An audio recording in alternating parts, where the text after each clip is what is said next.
Война. День 457. Ситуация на фронтах.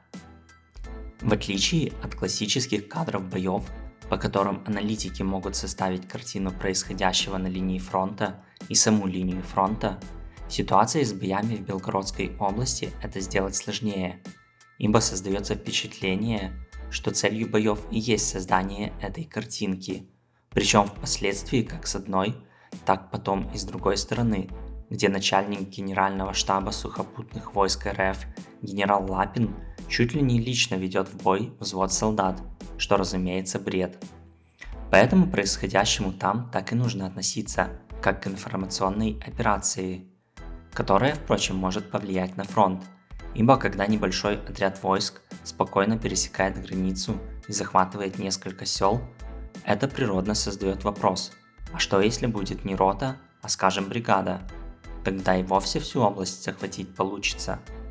И главное, этот вопрос должны задать россияне и отреагировать усилением границы, что повлечет за собой некое ослабление активных участков линии фронта, что, вероятно, и являлось целью данной операции.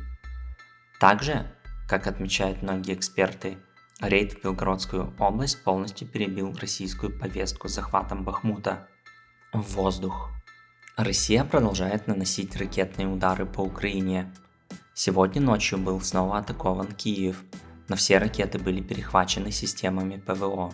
Всего по Украине было выпущено 10 крылатых ракет типа Х-101, все из которых были сбиты, 31 дрон камикадзе «Шахед», 23 из которых удалось перехватить, а также россияне использовали для ударов в Запорожской области зенитно-ракетный комплекс С-300 в режиме «Земля-Земля». Всего было выпущено 7 ракет, ни одну перехватить не удалось. В свою очередь в российских городах тоже происходят взрывы. Так утром был атакован объект в Краснодаре, вероятно с помощью БПЛА, а в Ростовской области сообщается о ракетной атаке на военный аэродром, но пока достоверно неизвестны результаты этих ударов. Восток. За прошедшую неделю линия фронта на Сватовском направлении не изменилась. Там отмечались локальные бои, как и на правом берегу Северского Донца. В районе Бахмута важным событием стало то, что российские войска закрепились в оставшихся опорных пунктах города, вынудив украинских защитников отступить. Небольшие группы украинских подразделений удерживали последние постройки на окраинах, способствуя более безопасному отходу оставшихся сил. Бахмут был городом-крепостью, который оттянул на себя внимание и силы россиян, став основной точкой сосредоточения их усилий. Это позволило сделать обширные укрепления и подготовиться за линией обороны. Насколько Украине удалось воспользоваться этим преимуществом, или она была вынуждена отвлечь внимание от других приоритетов, станет видно в ближайшие недели. Хотя стратегическое значение самого города, возможно, уменьшилось, затраты с точки зрения сил были значительны для обеих сторон, хотя россияне несли куда большие потери, чем украинцы, но у них в этом плане и ресурсов больше. Российское руководство может претендовать на пропагандистскую победу, хотя и несколько уменьшенную из-за увеличения продолжительности операции.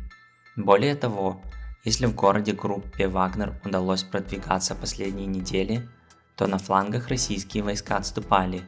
К югу от города российские позиции частично ослабли, а основная линия обороны теперь отброшена на возвышенность к западу от Клещеевки. Примечательно, что Украина также добилась прогресса в наступлении на северном фланге, представляя частичную угрозу российским позициям к северо-востоку от Орехово-Васильевки. Более того, заявлялось о том, что Бахмут теперь находится в полуокружении, что на самом деле далеко от правды. Дальше, несмотря на ожидание масштабного украинского контрнаступления, оно еще не осуществилось.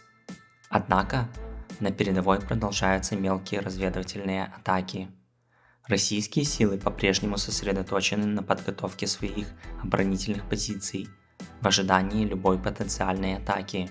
Особенно сильные укрепления на сухопутном коридоре в Крым, прорвать которые будет крайне сложно. Юг. 24 мая россияне заявили о атаке своего военного корабля «Иван Хурс» в Черном море недалеко от пролива Босфор.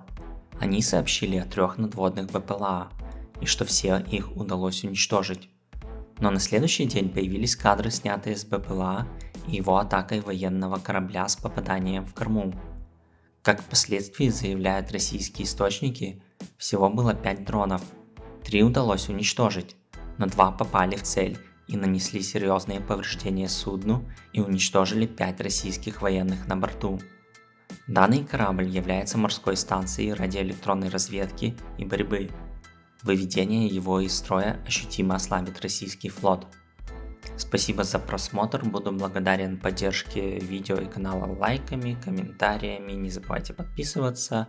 Также можете становиться спонсором на YouTube и Patreon.